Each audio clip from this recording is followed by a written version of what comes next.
Hello everyone, my name is Ian from The Lone Gunman. It won't have escaped your attention that there are a lot of Christians in the truther movement, and there's reasons for that.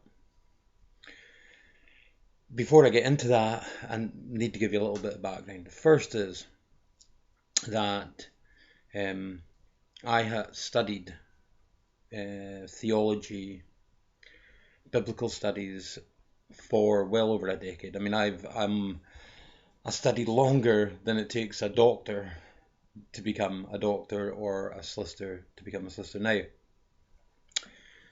claims are easy to make, aren't they?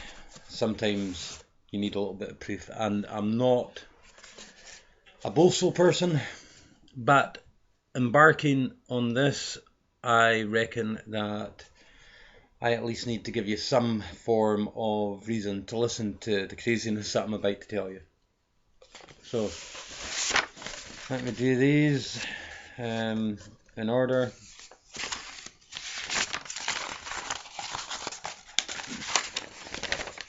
Hopefully you can see that. That is my Bachelor of Arts in Biblical Studies from 1999.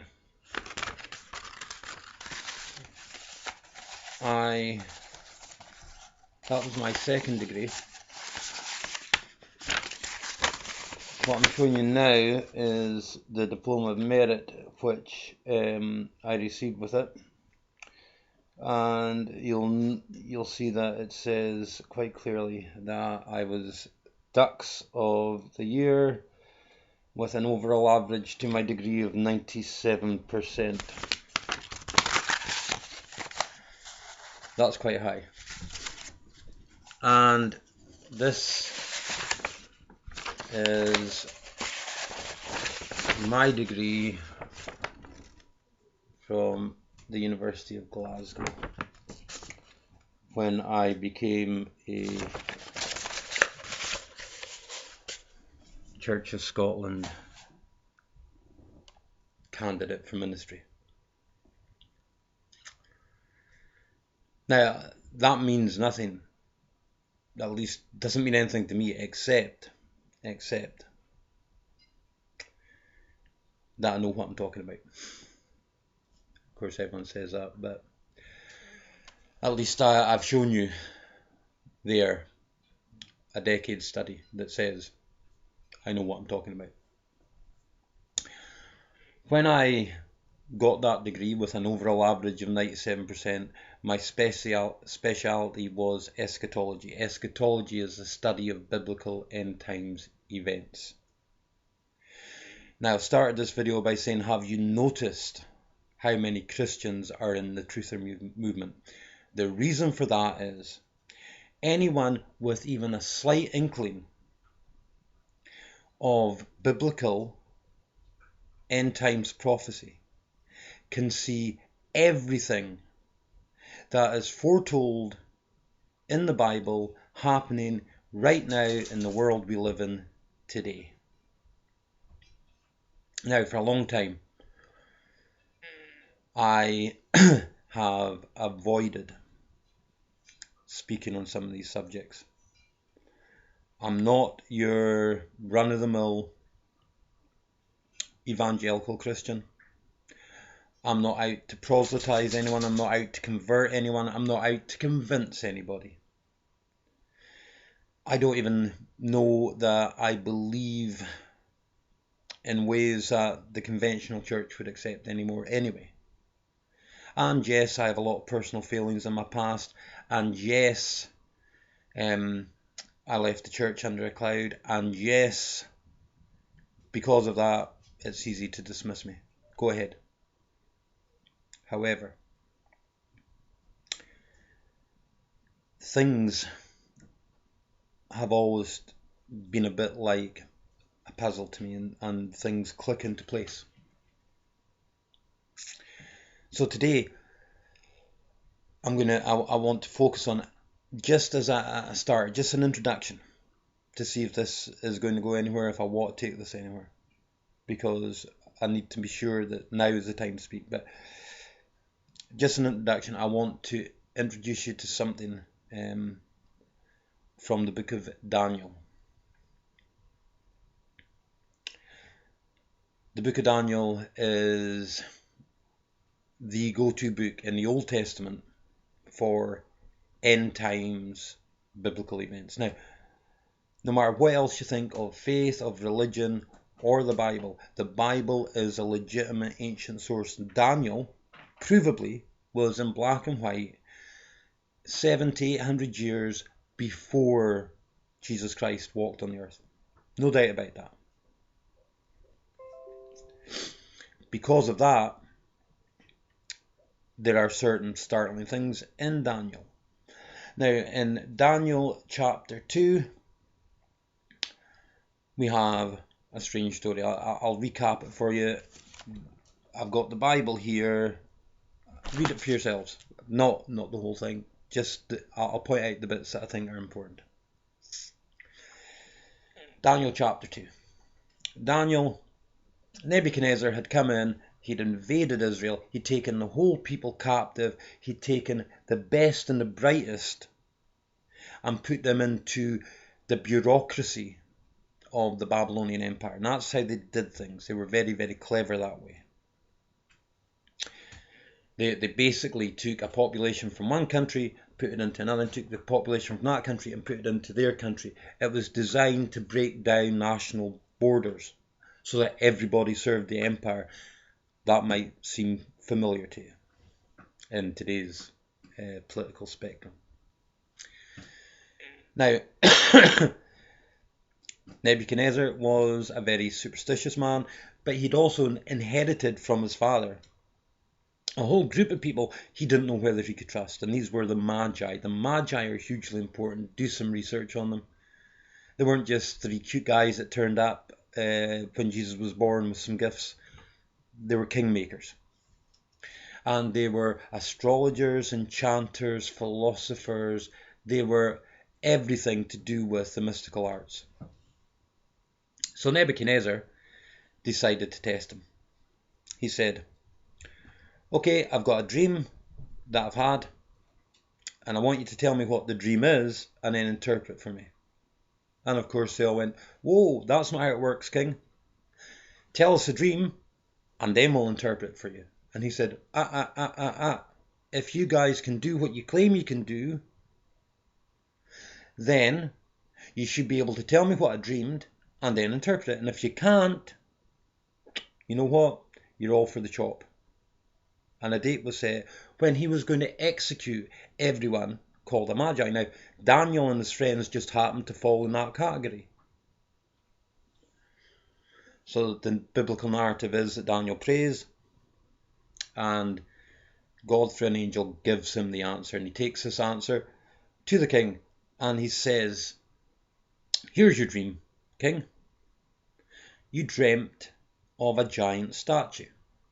The statue had a head of gold, it had shoulders and a breast of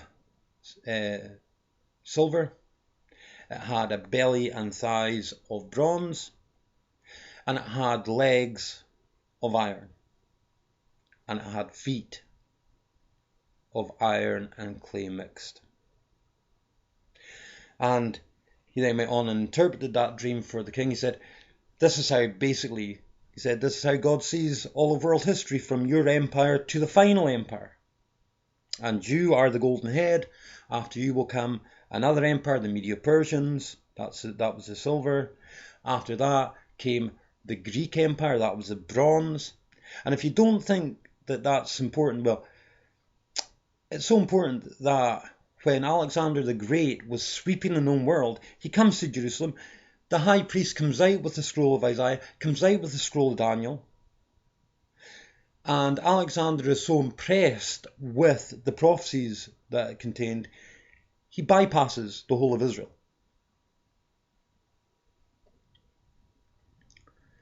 And then, so we've got the belly of the bronze. And then, obviously, the Greek Empire was overtaken by the Roman Empire. The Roman Empire was the legs of iron.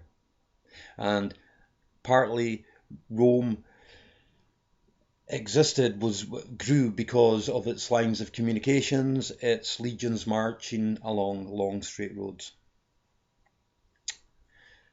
And then you have the iron and clay mixed in the feet. Now, that's what's important here today. You see, for centuries, and I mean centuries, those who have studied end times biblical events have looked for a re-emerged Roman Empire. And that's why, you can understand why, so much focus has been on the European Union.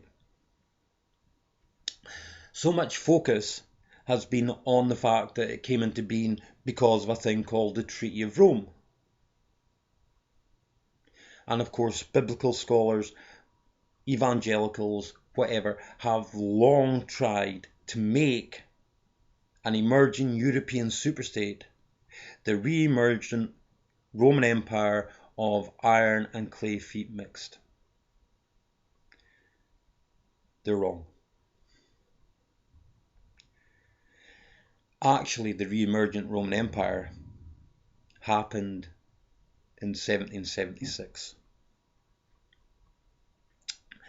Up to that point, every known area of the old Roman Empire had a go at world domination. The Ottoman Empire, the French colonies, the Spanish colonies of the New World, the, of course, British Empire, where the sun never set.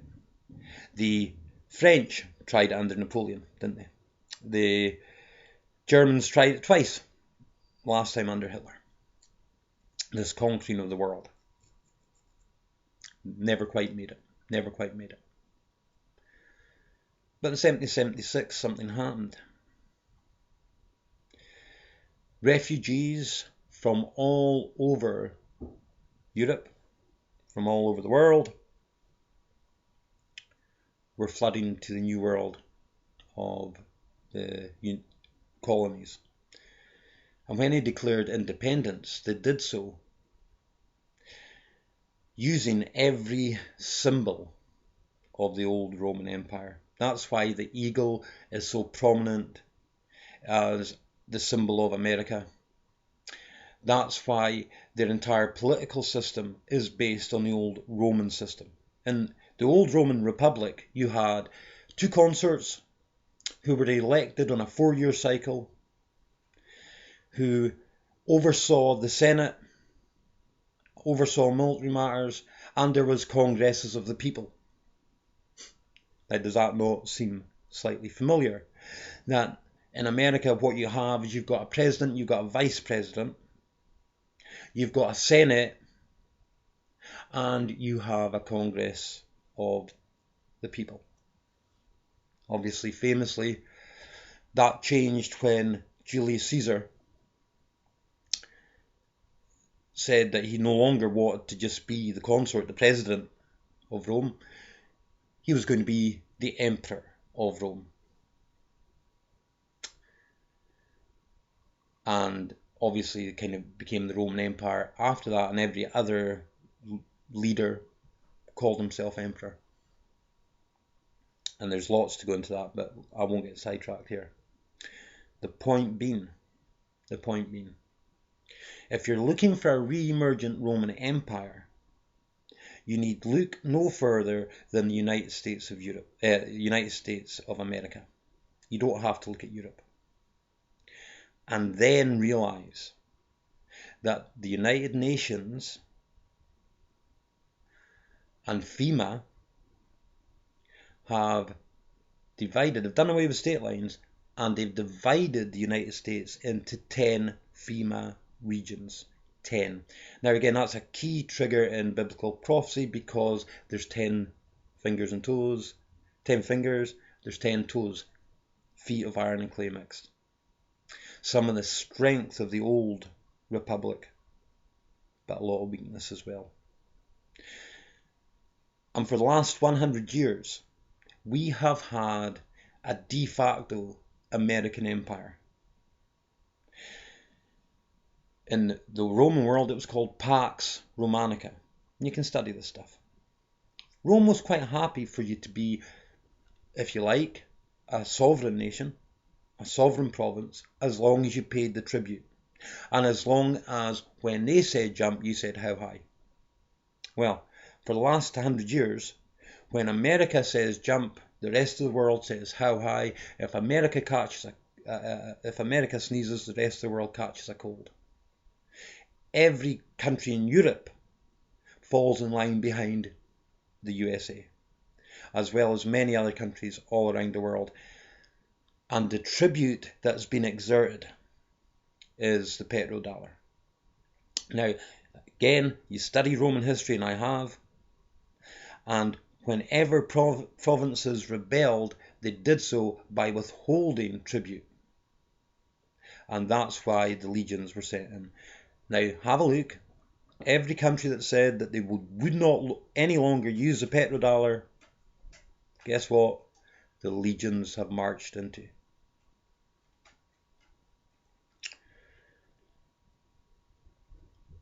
The thing is this, according to the biblical narrative, the downfall of that empire of iron and clay mixed signals the end times.